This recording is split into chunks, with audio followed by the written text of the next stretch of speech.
우리가 읽은 본문의 말씀 중심으로 우리 하나님이 우리를 위하여 싸우시리라 라는 제목으로 말씀의 은혜를 함께 나누겠습니다.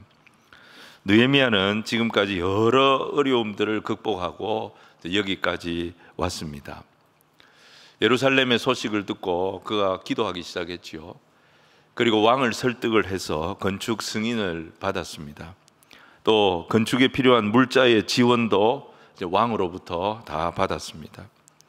그리고 자기 자신은 예루살렘 총독으로 임명을 받게 됩니다. 그래서 자기가 직접 그 성벽 건축을 주관할 수 있는 모든 권한을 부여받게 됩니다. 그리고 이제 예루살렘으로 온 겁니다. 근데 예루살렘에 와서 보니까 예루살렘 거민들의 마음이 이 건축을 할 수 있는 마음이 아니었습니다. 다 무너져 있었던 것입니다. 느헤미야는 기도하면서 그 무너진 백성들의 마음도 다 일으켜서 하나가 되도록 만들었습니다. 느헤미야가 여기까지 오는데 정말 무엇 하나 쉬운 것이 없었습니다.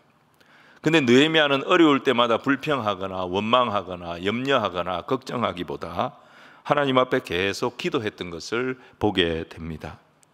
그가 기도할 때 하나님께서 지혜를 주시고 모든 장애물을 극복하게 하시고 이제 3장에서 드디어 성벽 공사가 시작이 되었던 것을 보았습니다.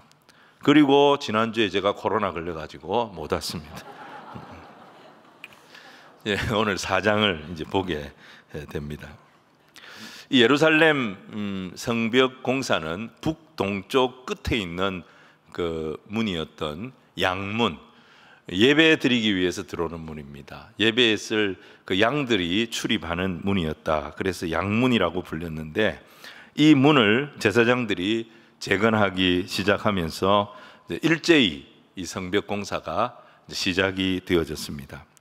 양문으로부터 이제 계속해서 예루살렘 성벽들을 타고 이어지는 예루살렘의 문들이 3장에 보면 총 10개가 나오는데 그 10개의 성문들을 잇고 하면서 계속 이 성벽 공사가 진행이 되는데 자원하는 사람들이 자신들에게 할당된 지역에서 철저하게 헌신하기 시작합니다. 이 헌신을 통하여 이 거룩한 역사가, 거룩한 성 예루살렘 성이 다시 세워지는 역사가 진행이 되었던 것입니다.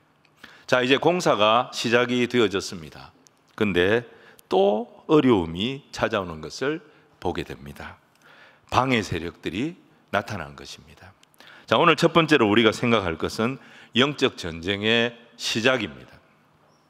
산발랏, 도비야 이런 인물들이 느헤미야와 예루살렘 거민들이 지금 이 성벽을 다시 재건하는 이 일을 하는 것을 방해하기 시작했던 것입니다. 이것을 단순히 우리가 어떤 예루살렘 성에 대한 기득권 싸움이 시작되었다, 뭐 그렇게 볼 수도 있고요. 새로운 총독 느헤미야를 길들이기 위한 그 토호 세력들의 어떤 시기심 때문에 일어난 일이다, 이렇게 볼 수도 있습니다. 그런데 우리가 이것을 어떻게 보아야 하냐면 이 예루살렘 성벽의 회복, 다시 말해서 무너진 이 거룩한 성이 다시 세워지는 것을 누가 가장 싫어했느냐? 악한 마귀의 세력들이 싫어한 거예요.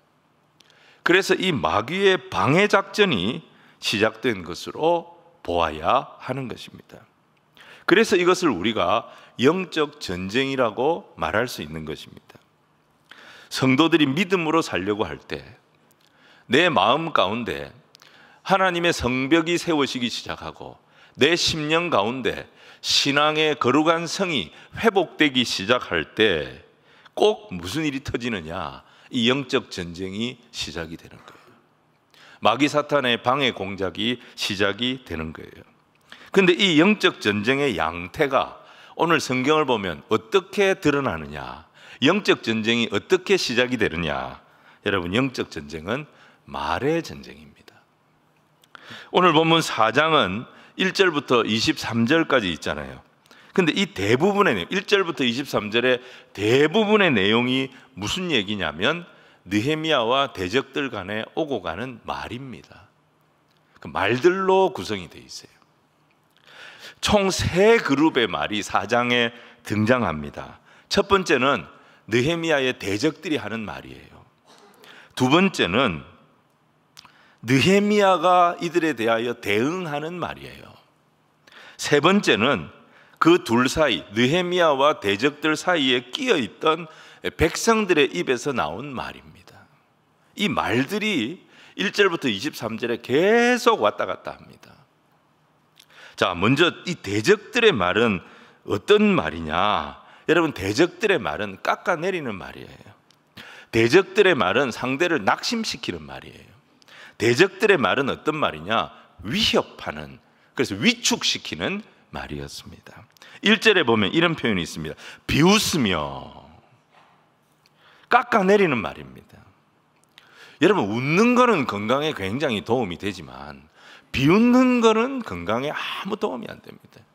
누가 무슨 얘기하는데 제가 설교하는데 저기서 아무 예배에 도움이 안 됩니다. 근데 이렇게 이렇게 웃는 것은 어떨 때는 내 마음을 좀 이렇게 확 열어주기도 하는 거죠. 3절에 보니까 여우가 올라가도 곧 무너지리라, 낙심시키는 말입니다. 11절에 보시면 우리가 그들 가운데 달려 들어가서 살육하여 역사를 그치게 하리라, 위협하는 말이고 위축시키는 말이었습니다. 이게 대적들의 말의 특징이에요. 또 10절에 보시면 이 대적들의 말에 영향을 받은 백성들이 무슨 말을 하느냐? 우리가 성을 건축하지 못하리라. 대적들이 계속 얘기하니까 위축이 돼가지고 스스로 낙심하는 거예요. 낙담하는 거예요. 자포자기하는 말을 하는 것입니다. 그리고 12절에 보면 그 대적들의 근처에 살면서 이 대적들에게 완전히 매수가 되어진 그런 유다인들이 지금 열심히 성벽 공사를 하고 있는 유다인들을 찾아와 가지고 회유를 합니다. 뭐라고 되어 있습니까? 그 각처에 와서, 이 각처라는 말은 유다인들이 열심히 공사하고 있는 현장을 말하는 거예요. 그 현장마다 이 매수된, 즉 대적들에게 매수가 되어진 유다인들이 와가지고 무슨 소리를 하느냐? 10번이나 우리에게 말하기를 너희가 우리에게로 와야 하리라. 이게 무슨 얘기입니까? 너 지금 무슨 이런 위험한 짓을 하고 있냐? 이게 얼마나 무모한 짓인 줄 아느냐? 빨리 포기해라. 이런 쓸데없는 짓 하지 마라. 그리고 우리가 있는 곳은 안전한 곳이니까 빨리 이거 그만두고 우리가 있는 안전한 곳으로 와라. 이렇게 말한 거예요. 몇 번을 왔다고요? 10번이나 찾아왔다는 거예요. 여러분, 이 10번이라는 표현은 과장법입니다. 몇 번 오기는 왔겠죠. 몇 번 와서 얘기는 했겠죠.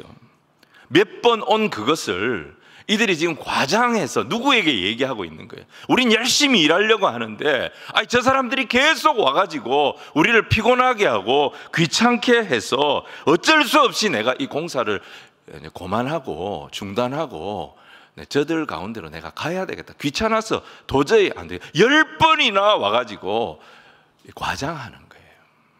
이미 마음이 넘어간 거예요.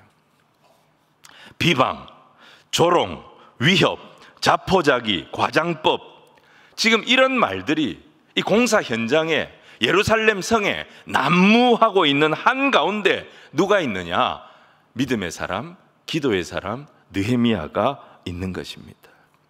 우리는 이 상황 속에 느헤미야가 무슨 말을 하는가, 느헤미야의 입에서 어떤 말이 나오는가, 이걸 집중해서 봐야 하는 것이죠. 상황은 똑같습니다. 근데 말이 완전히 다른 거예요. 대적들의 말과 대적들에게 흔들리고 있는 유다 사람들이 하는 말과 느헤미야가 하는 말이 다 다른 것을 보게 됩니다. 이런 상황은 성경에 그 이전에도 있었습니다. 똑같은 곳에 가서 똑같은 것을 보고 왔습니다.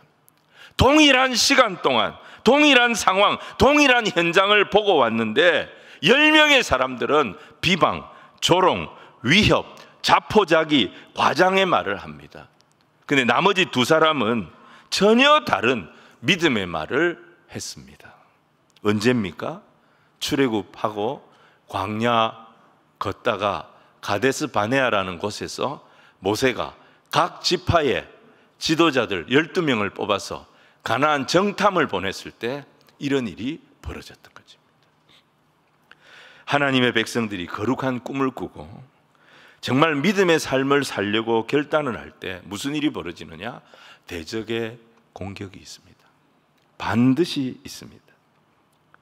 그 공격 앞에 우리가 어떤 말을 하느냐 하는 것이 정말 중요합니다. 왜 그러냐? 이 말이라고 하는 것이 굉장히 영적입니다. 말이 우리의 영혼을 지배합니다. 말 한마디에 영적인 기류가 바뀝니다. 창세기 1장 1절을 보십시오. 상황은 어떻습니까? 혼돈과 공허와 깊은 흑암밖에 없던 이 세계를 향해 하나님께서 빛이 있으라고 말씀하시니까 그 말씀이 이루어졌던 것입니다. 창조의 새 역사는 하나님의 입에서 나오는 말씀으로 시작이 되어졌던 것입니다.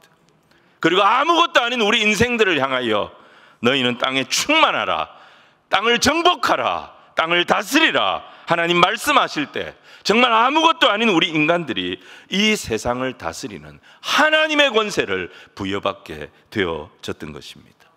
그런데 사탄은 뭐라고 얘기합니까? 그런 인간을 말로 유혹합니다. 말로 유혹해서 말로 죄짓게 만들고 결국 에덴 동산에서 쫓겨나게 만들었습니다. 여러분, 말이 그만큼 무서운 거예요. 우리가 죽겠다 하면 죽음의 기운이 한 걸음 다가온다는 것을 알아야 됩니다.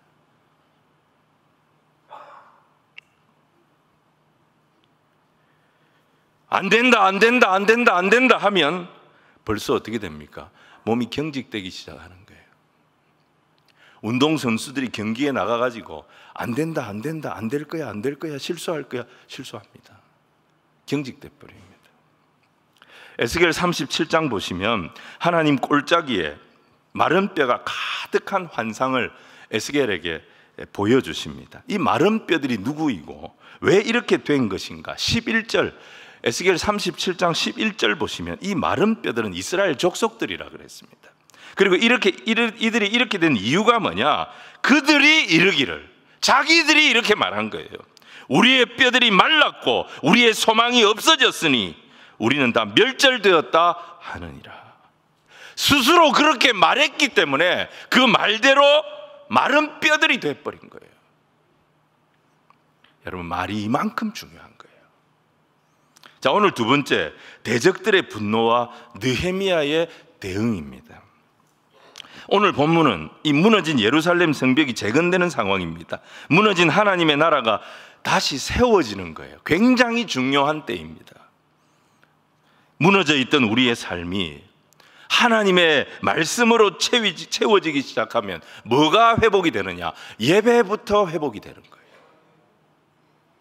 예배가 회복되기 시작하면 야, 내가 이렇게 살아서는 안 되겠다. 내 사명이 회복되기 시작하는 거예요. 내 사명이 회복되기 시작하면 이 세상을 향한 하나님의 마음이 깨달아지기 시작하는 거예요. 그래서 뜻이 하늘에서 이루어진 것 같이 땅에서도 이루어지기를 원하나이다. 애통하며 부르짖는 내 기도가 그때부터 달라지기 시작하는 거예요. 사탄이 이런 상황이 되면 분노합니다. 오늘 1절 말씀 보십시오. 산발랏이 우리가 성을 건축한다 함을 듣고 크게 분노했다 그랬습니다. 유다 사람들을 비웃으며 자기 형제들과 사마리아 군대 앞에 일러 말하되, 교회가 살아나고 성도들의 삶에 영적인 변화가 일어나기 시작할 때 사단이 분노합니다. 여기 잘 보시면 산발랏이라는 사람이 아주 이중적인 행동을 합니다. 전형적인 사탄의 행보입니다. 유다인들을 향해서는 어떻습니까? 비웃는 말을 합니다. 야, 너희들 다시 짓겠다고? 야, 의욕은 좋아. 근데 그게 되겠냐? 전에도 여러 번 시도해 봤잖아. 근데 너희들 못했잖아. 근데 뭘 또 새삼스럽게 또 이걸 한다는 거야? 야, 그냥 이렇게 살다가 가는 거야. 비웃는 거예요. 사람들 기운을 빼는 거죠. 근데 돌아서서 무슨 말 합니까? 사마리아 군대를 소집하고 있어요. 군대를 모으면서 이 산발랏이 하는 말을 들어보면 이 성벽이 재건된다면 무슨 일이 일어나게 될 것인가, 그것을 사탄이 누구보다도 정확하게 알고 있다는 것을 보게 됩니다. 자, 2절 중반부터 한번 보시기 바랍니다. 자기 형제들과, 여기서부터 보겠습니다. 자기 형제들과 사마리아 군대 앞에서 일러 말하되 이 미약한 유다 사람들이 하는 일이 무엇인가? 스스로 견고하게 하려는가? 여러분, 스스로 견고하게 하려는가? 이게 무슨 얘기냐면 나라가 회복이 된다는 얘기입니다. 이 성벽이 완공이 되면 나라가 회복이 된다는 거예요. 하나님의 통치가 시작된다는 것입니다. 하나님의 통치가 시작된다는 것은 하나님의 말씀이 하나님의 백성들의 속에서 살아 역사하기 시작한다는 것입니다. 성도들에게 하나님의 말씀이 들리기 시작하고, 그 말씀이 믿어지기 시작하고, 그 말씀을 최 가까이 하며 묵상하기 시작하고, 그 말씀대로 살 욕구가 생기기 시작하고, 그 말씀에 순종하기 시작할 때 우리 안에 어떤 역사가 일어나느냐? 하나님의 통치가 이루어지고 하나님의 나라가 세워지는 역사가 일어나게 되는 것입니다. 그러면 사탄은 우리를 지금껏 마음대로 흔들었는데 그걸 마음대로 못하게 되는 거예요. 이게 스스로 견고하게 되는 것입니다. 이걸 두려워하는 거예요.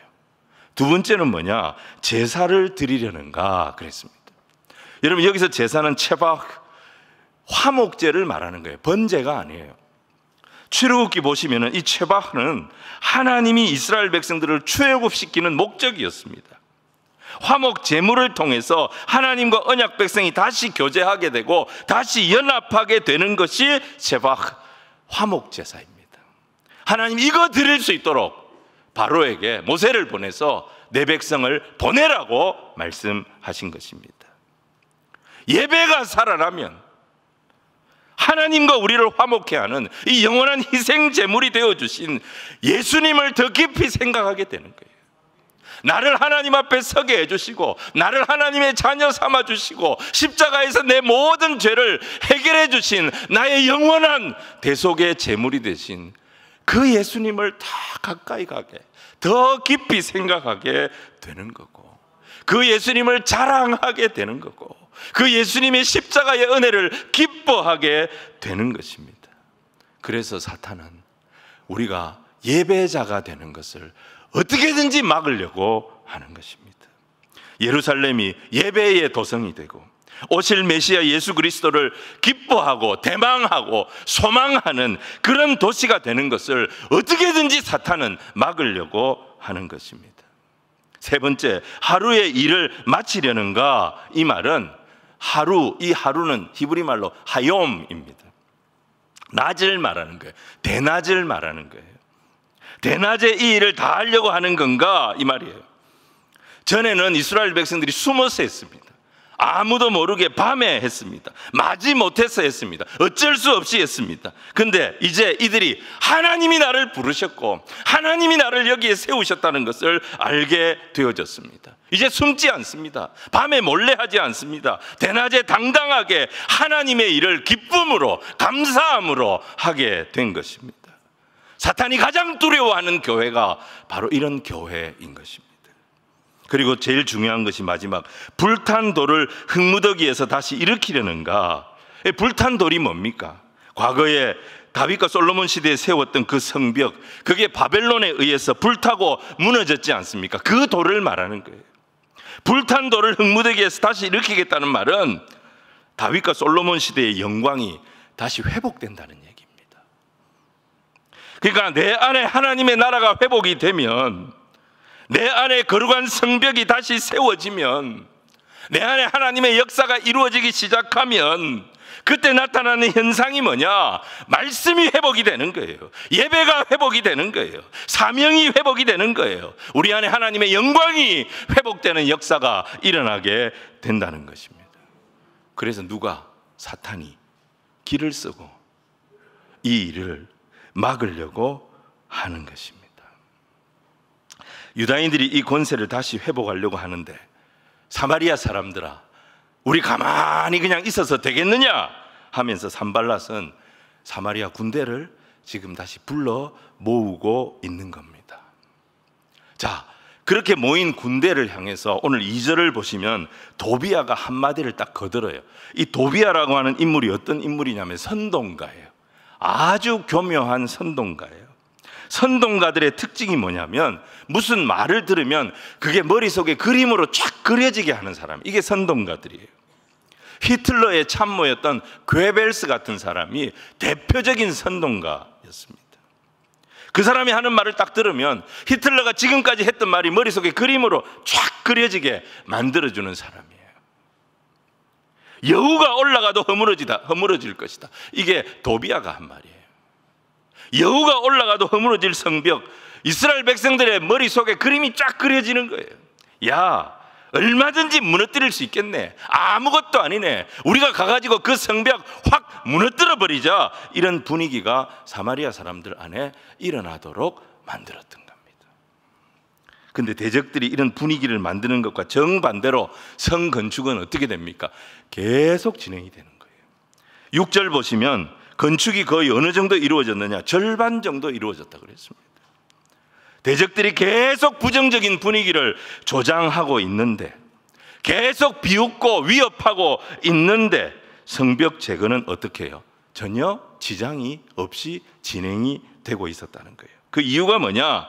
백성이 마음 들여 일을 하였기 때문이다. 백성이 마음 들여 일을 하고 있었기 때문이다. 그렇게 말씀합니다. 이게 뭡니까? 마음이 흔들리지 않았다는 거예요. 왜 흔들리지 않았을까요? 2장에 보시면 기도의 사람 느헤미야가 하나님 앞에 간절히 기도하고 백성의 지도자를 모아가지고 선포했어요. 그의 입에서 나온 말은 기도의 말이었고 그의 입에서 나온 말은 믿음의 말이었어요. 이 믿음의 말이 백성들의 마음을 하나되게 만들었던 거예요. 이 믿음의 말이 백성들의 마음을 장악했던 거예요. 그래서 성을 짓는 마음으로 온 백성들의 마음이 하나가 되었던 것입니다. 백성들의 마음에 하나님의 말씀이 채워지고 믿음의 말씀이 채워졌을 때 하나님의 역사는 어떤 어려움을 만나도 결국 진행이 되어지더라는 것입니다.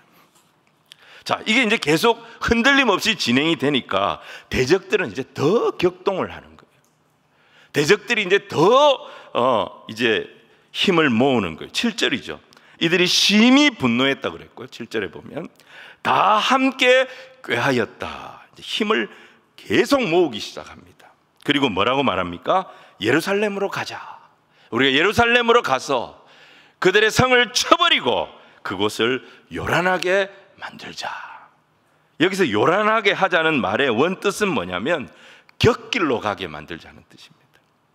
사탄의 작전이 뭐냐? 하나님의 백성들이 길을 놓치게 만드는 거예요. 우왕좌왕하고 엉뚱한 길로 가도록 만드는 것이 사탄의 작전이에요. 성이 건축되지 못하도록, 하나님의 나라가 그들 안에 세워지지 못하도록 그들의 마음이 계속 나눠지게 만들어서 이 백성들이 엉뚱한 일을 하도록 그렇게 만들자. 이게 사단의 계략이었던 것입니다. 자, 이 소리를 누가 지금 다 듣고 있습니까?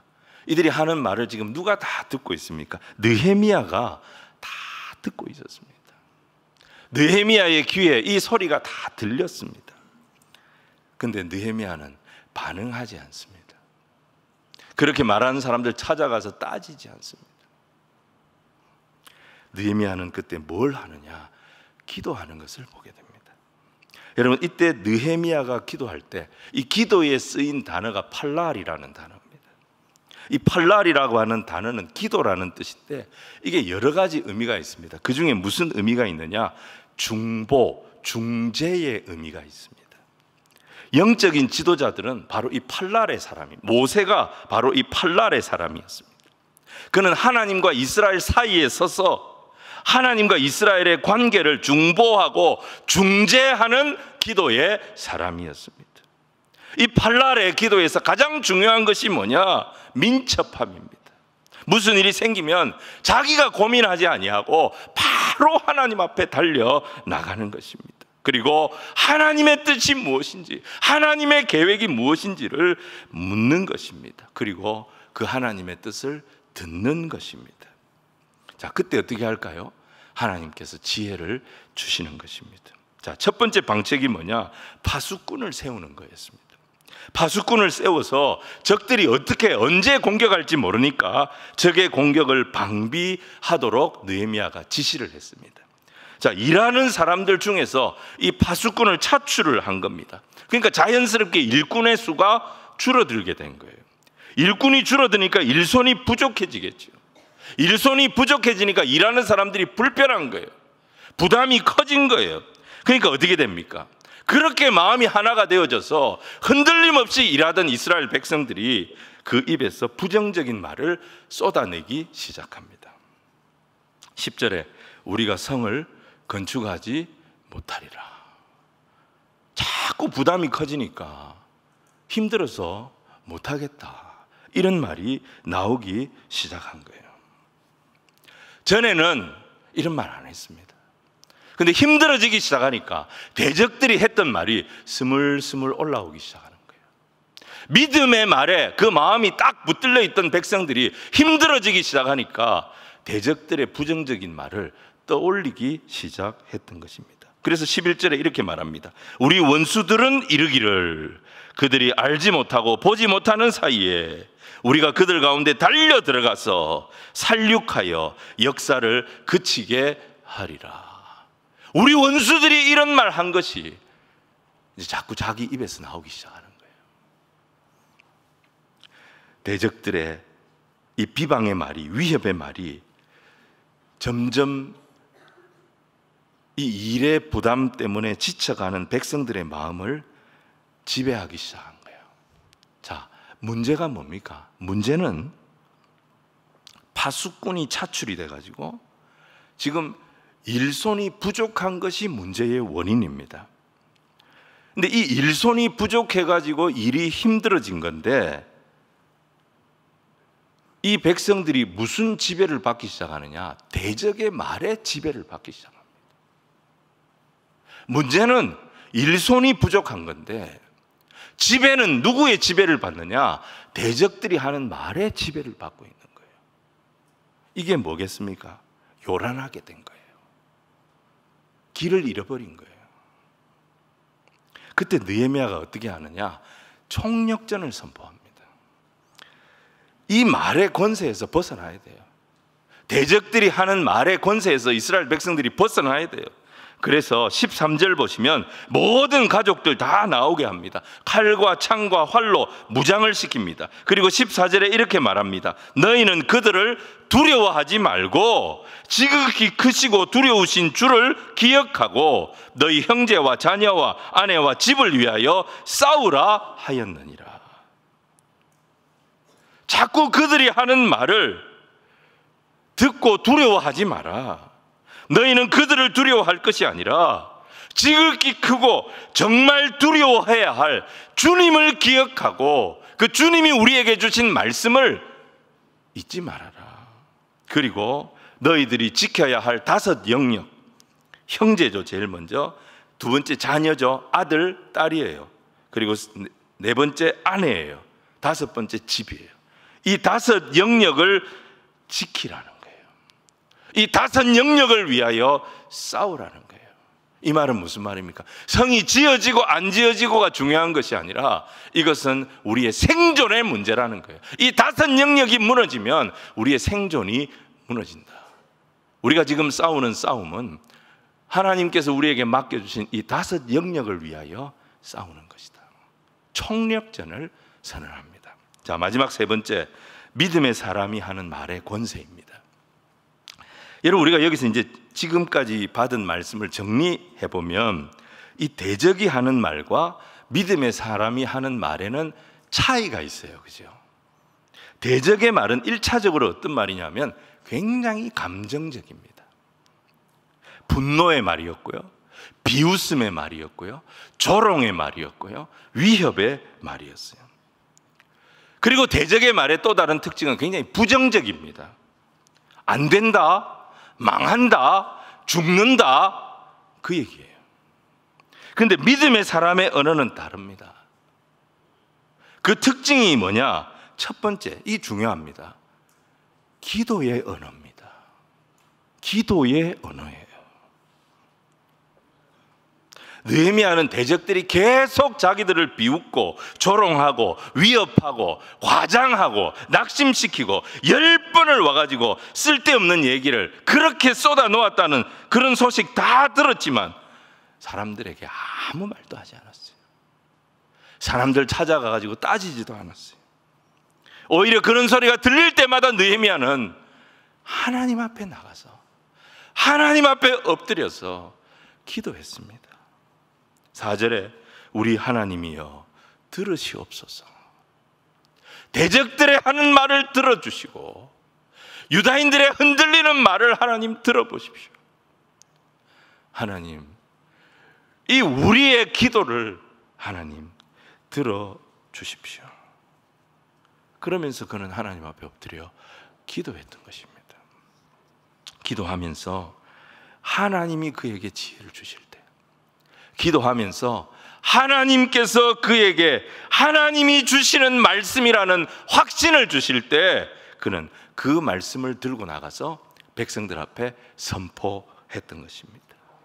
하나님이 주시는 말씀, 하나님의 능력이 담긴 말씀, 하나님의 지혜가 담긴 말씀이 증거될 때 흔들리던 백성들의 마음이 다시 하나가 되고 다시 붙잡히게 되어졌던 것입니다.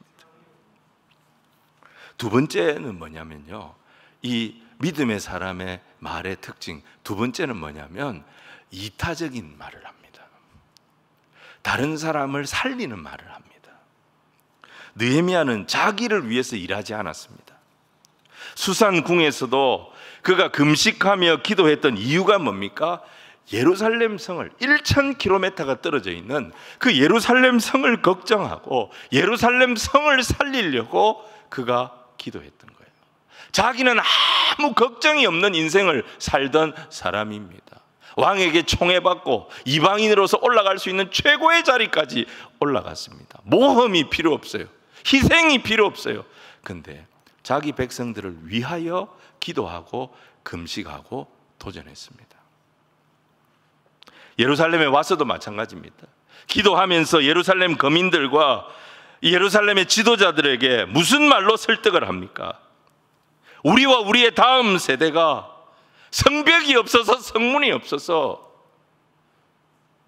다시 또 이런 수치를 반복하지 않도록 우리가 이걸 합시다 라고 말했던 겁니다. 14절에서도 대적들의 공세가 계속 강화되니까 너희 형제와 너희의 자녀와 아내와 집을 위하여 우리 모두가 희생할 각오를 하자라고 말했던 것입니다. 여러분, 이게 믿음의 사람의 말인 것입니다. 우리는 이타적인 다른 사람을 생각하고 다른 사람을 세워주는 그런 말을 할 수 있어야 합니다. 우리의 입에서 사람을 살리는 말을 할 때 그 말이 천국의 말이 되고 그 말이 성령의 말이 되어질 줄로 믿습니다. 사랑과 희락과 화평과 온유와 자비와 양성과 충성과 절제와, 여러분, 이 모든 열매들이 맺혀지는 것은 사람을 살리는 말을 할 때, 사람을 섬기는 말을 할 때 이 모든 성령의 열매들이 우리의 입술을 통해서 맺혀지게 될 줄로 믿습니다. 그리고 마지막 세 번째, 이 세 번째 특징이 굉장히 중요합니다. 다 중요하죠. 그러니까 하나님의 개입하심을 선포하는 말을 합니다. 하나님이 개입하신다, 하나님이 역사하신다, 이걸 선포하는 말을 느헤미야가 합니다. 자, 믿음의 사람의 말은 이런 특징이 있어요. 첫 번째, 그는 먼저 기도합니다. 기도의 말을 합니다. 그리고 그는 사람을 살리는 말을 합니다. 그리고 세 번째, 힘들고 어려워하고 흔들리는 사람을 만났을 때 그들에게 뭐라고 축복하느냐? 하나님이 당신의 인생에 개입하실 겁니다. 하나님께서 우리 가운데 역사하십니다. 선포의 말을 했던 것입니다. 14절 보시면 느헤미야는 너희는 그들을 두려워 말고 지극히 크고 두려우신 하나님을 기억하라 이렇게 말하면서 20절에 우리 하나님이 우리를 위하여 싸우시리라. 하나님이 개입하신다. 이걸 선포했던 것입니다. 시편 146편에 보면 시인이 이런 고백을 합니다. 귀인들을 의지하지 말고 도울 힘이 없는 인생도 의지하지 말지니. 그러면서 5절 말씀 우리 같이 한번 읽겠습니다. 시작. 야곱의 하나님을 자기의 도움으로 삼으며 여호와 자기 하나님에게 자기의 소망을 두는 자는 복이 있도다. 사랑하는 성도 여러분, 이게 믿음의 사람의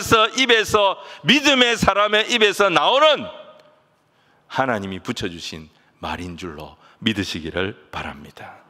힘겹게 주의 길을 가는 사람들, 어렵게 하나님의 사람으로 살아가는 주변의 이웃들 보게 되면은 여러분, 우리가 이런 말을 해줘야 되는 거예요. 하나님이 함께 하실 겁니다. 하나님이 이 일을 반드시 이루실 것입니다. 하나님께서 당신의 삶에 은혜를 베푸실 것입니다. 여러분, 힘들게 주의 길을 가는 사람들을 보았을 때 이런 말을 해줄 수 있는, 하나님이 개입하십니다 선포해 줄 수 있는 저와 여러분이 되어야 될 줄로 믿습니다. 우리의 언어가 이렇게 바뀌게 되면 어떤 영적 전쟁을 만나도 승리하게 됩니다. 말에서 승리하면 이기는 것입니다. 15절 보십시오. 하나님이 그들의 꾀를 어떻게 하셨다고요? 패하셨다 그랬어요. 하나님이 그들의 꾀를 패하셨다 그랬어요. 하나님이 대적들의 모든 계획을 무력화시키신 것입니다. 무엇으로? 믿음의 사람, 기도의 사람의 입에 붙여주신 말 한마디가 선포되어질 때에 대적들의 모든 계획은 다 무너졌던 것입니다. 그렇게 선동하고, 그렇게 비웃고, 그렇게 회유하고 군대를 모았지만 그들의 계획은 패하여졌다 그랬습니다. 느헤미야가 기도의 말, 사람을 살리는 말, 하나님의 개입을 선포하는 말을 하는 그 순간에 하나님은 대적들의 모든 계획이 다 무너지도록 만드셨다는 것입니다. 이때부터 하나님의 백성들 더 강력해집니다. 그죠? 느헤미야와 예루살렘 거민들 동틀 때부터 밤늦게까지 일합니다. 모두가 하나 돼가지고 낮에는 일하고 밤에는 파수하고 성벽 재건을, 이 거룩한 성을 세워가는 이 일을 더 담대하게 이루어가는 것을 보게 됩니다. 저와 여러분의 말 한마디가 굉장히 중요합니다. 우리 성도들의 입에 붙여주신 우리의 말 한마디가 정말 중요합니다. 우리의 말 한마디 때문에 우리 공동체가 살아날 수 있어요. 우리 가정이 살아날 수 있어요. 우리 자녀들이 얼마든지 살아날 수 있습니다. 근데 우리가 아무 생각 없이 내뱉는 그 말 한마디 때문에 공동체가 힘을 잃고, 가정이 힘을 잃고, 우리의 다음 세대가 큰 상처를 입고 방황하게 될 수도 있다는 것입니다. 이렇게 장애물이 많고 이렇게 어려움이 많은데 어떻게 예루살렘 성이 이렇게 완성되어져 갑니까? 믿음의 사람의 말 한마디 때문이었습니다. 그 말 한마디, 기도의 말, 사람을 살리는 말, 하나님이 개입하심을 선포하는 말, 이 말 한마디, 느헤미야의 말 한마디가 백성들의 심령을 관통하면서 예루살렘은 생명의 역사가 끊어지지 않는 하나님의 은혜의 도시, 하나님의 능력의 도시로 세워져 가게 되더라는 것입니다. 여러분 꼭 기억하십시오. 하나님 나라는 우리의 말에 의해서 세워집니다. 죽이는 말 하지 말고 살리는 말 하시기 바랍니다. 감정적인 말 뱉어내지 말고 기도의 말을 하시기 바랍니다. 판단하는 말 하기보다는 어떻게든지 그 사람을 축복하는 말을 하시기를 바랍니다. 어떤 어려운 상황, 어떤 힘든 상황 가운데 있다 할지라도 하나님이 우리와 함께 하십니다. 하나님이 우리 가운데 개입하십니다. 이 하나님의 개입하심을 선포하는 희망과 소망의 말을 하는 저와 여러분이 되어져야 될 줄로 믿습니다. 우리가 또 한 주간 세상 가운데 살아갑니다. 여러분, 우리의 말의 주도권을 사탄에게 빼앗기지 마시기 바랍니다. 여러분, 우리의 입술을 주님께서 주도하시도록 기도의 말을 하고 사람을 살리는 말을 하고 축복의 말을 하는 저와 여러분이 되어져서 또 한 주간 만나게 되는 모든 삶의 영역에서 주님과 함께 이 영적 전쟁에 승리하는 주의 자녀들이 다 되시기를 주님 이름으로 축원을 드립니다.